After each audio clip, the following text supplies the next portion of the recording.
خطبہ حجت الوداع میں رسول خدا نے فرمایا کہ اے لوگوں سنو، مجھے نہیں لگتا کہ میں اگلے سال تمہارے درمیان موجود ہوں گا، لہٰذا میری باتوں کو غور سے سننا اور ان کو ان لوگوں تک پہنچانا جو کہ یہاں تک نہیں پہنچ سکے۔ اے لوگوں، جس طرح آج کا یہ دن، یہ مہینہ اور یہ جگہ حرمت والے ہیں، اسی طرح ہر مسلمان کی جان، مال اور عزت بھی حرمت والے ہیں، تم انہیں چھیڑ نہیں سکتے۔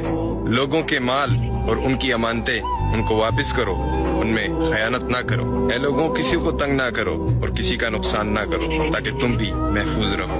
اے لوگوں، یاد رکھو کہ تم نے اللہ سے ملنا ہے اور اللہ نے تمہارے اعمال کا تم سے حساب لینا ہے۔ اللہ تعالیٰ نے سود ختم کر دیا، لہٰذا تم بھی سود کو ختم کر دو اور معاف کر دو۔ تم عورتوں پر حق رکھتے ہو اور عورتیں تم پر حق رکھتی ہیں۔ جب وہ اپنی تمام حقوق پوری کر رہی ہیں تو تم پر لازم ہے کہ ان کی تمام ذمہ داریاں پوری کرو۔